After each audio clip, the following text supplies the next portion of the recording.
అటు సుప్రీంకోర్టు మొత్తం కొట్టేసిన పోస్టింగ్ ఇవ్వకుండా దీన్ని వెండట్టా అంటారు. జాతి కిషోర్ లాంటి వాళ్ళు ఎట్లా అట్లా వెళ్ళిపోయారు, ఏబి వెంకటేశ్వర లాంటి వాళ్ళు చిక్కిపోయారు. సరే, ఆ విషయం పక్కన పెడితే మేము హామీ ఇచ్చేదంటే టార్గెటింగ్ కానీ వెంజెన్స్ కానీ ఉండదు. అంతవరకు మేము ఖచ్చితంగా హామీ ఇస్తున్నాం. పాయింట్ 1. పాయింట్ 2, ఇందాక మీరు అంటున్నారు వీళ్ళు మనం చెక్ చేయగలమని. ఖచ్చితంగా చెక్ చేయాలి, ఎందుకంటే ఇవన్నీ కేసు టు కేసు ఇష్యూలు మారుతుంటాయమ్మా. జస్ట్ ఒక ఎగ్జాంపుల్ చెప్తాను నేను.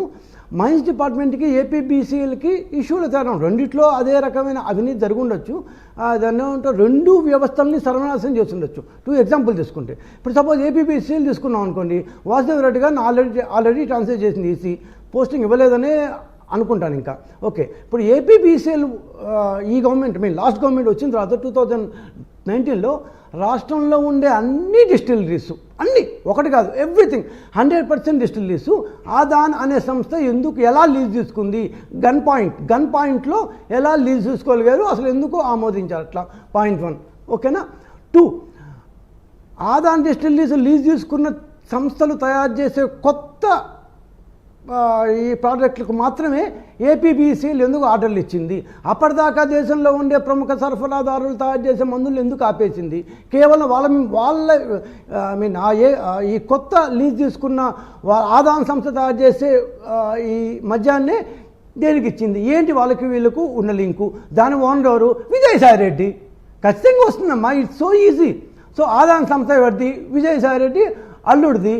సో దానికి మొత్తం లీజ్ తీసుకునేశారు, వాళ్ళు తయారు చేశారు. వాళ్ళు తయారు చేసే మందులకి దాన్ని ప్రోడక్ట్స్కి ఏపీబీసీలు ఆర్డర్ ఇచ్చింది. క్యాష్ పేమెంట్స్ మాత్రమే మ్యాండేటరీ చేసింది.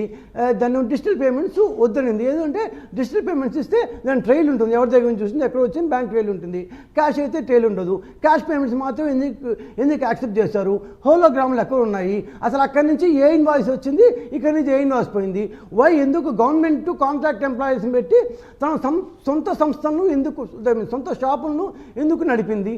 ఇవంతా చాలా ఈజీ. ఎవరెవరికి ఒక్కొక్క కేసు మీద ఎంతెంత కమిషన్లు హైదరాబాద్లో తీసుకున్నారు, చాలా ఈజీ ఇవన్నీ.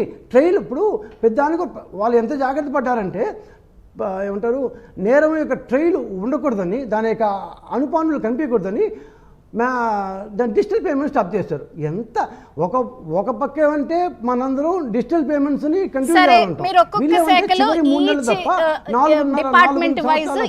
జరిగిందని చెప్తున్నప్పుడు మిస్ అయిన జీవోల ఇష్యూ కూడా ఇక్కడ ఒక మేజర్ పాయింట్. ఇక్కడ చేయొచ్చు మిస్ అయిన జీవోలు ఒక పాయింట్, ఈచ్ డిపార్ట్మెంట్ ఒకటి. ఇప్పుడు చెప్పండి. ఇప్పుడు చూడండి ఇంకో పాయింట్, అసలు జీవోల సైట్నే మూసేశారు.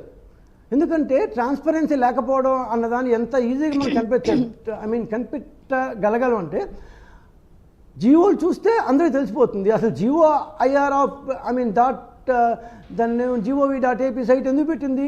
ప్రతి ఒక్క జీవోని రాష్ట్ర ప్రభుత్వం జారీ చేసే ప్రతి జీవోని ఖచ్చితంగా ప్రజలు చూడాలి అని ఆ జీవో సైట్నే మూస్తారు. ఏమేమి జీవోలు ఇచ్చావో అసలు తెలియదు మనకు, ఏమేమి పనులు చేసామో తెలియదు మనకు.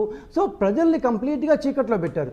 సో ఈ గవర్నమెంట్ ఎందుకు మేము ఇంత ఖచ్చితంగా ఈ విషయంపై మాట్లాడుతామంటే, ఈ వ్యవస్థని తమ గుప్పిట్లోకి తెచ్చుకున్నారు. అంటే ఆ యొక్క అధికారులను కేంద్ర ప్రభుత్వంలో ఇందాక చెప్పినట్టు కోస్ట్ గార్డ్ అన్నారు కదా, కోస్ట్ గార్డుని తెచ్చి ఏపీ ఎంసీసీలో పెట్టారు. ఓకే, డిఫెన్స్ ఎస్టేట్స్ అంటే డిఫెన్స్కి చెందిన బిల్డింగులు చూసే వ్యక్తిని ఆయన లేకపోతే సాక్షాత్ ముఖ్యమంత్రే రాస్తారు. ఆయన లేకపోతే దేవస్థానంలో భక్తులు ఇబ్బంది పడతారంట, మే అంతా సమ్మర్ అంతా మొత్తం ఇదైపోతుందంట, ఆయన ఖచ్చితంగా ఉండాలంట. అందుకని మే 14వ తేదీ ఆయన రిటైర్ అయినా కూడా ఆయన్ని కంటిన్యూ చేయాలి రాస్తారు. సాక్షాత్ ముఖ్యమంత్రే వ్యవస్థల్ని గుప్పిట్లోకి తీసుకున్నారు. సో అట్లాంటి వ్యవస్థలు గుప్పిట్లోకి తీసుకొని పారదర్శకత లేకుండా చీకటి రాజ్యంలో చీకటి దోపిడీ చేశాడు.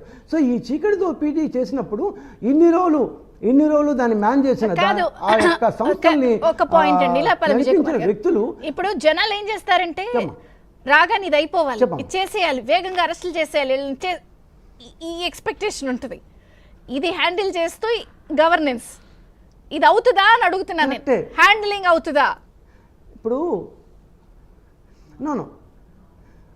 కాదమ్మా, ఇక్కడ నేను ఎందుకు ఈ మాట అన్నానంటే, ఇందాక చంద్రబాబు గారు అన్నారు అబ్సల్యూట్ మెజారిటీ ఇచ్చేసారండి, 151 ఇచ్చారు కాబట్టి బేభత్సమైన ఎక్స్పెక్టేషన్ అన్నప్పుడు 164 ఇచ్చారు, మీకు వాళ్ళని మించి ఇచ్చారన్నప్పుడు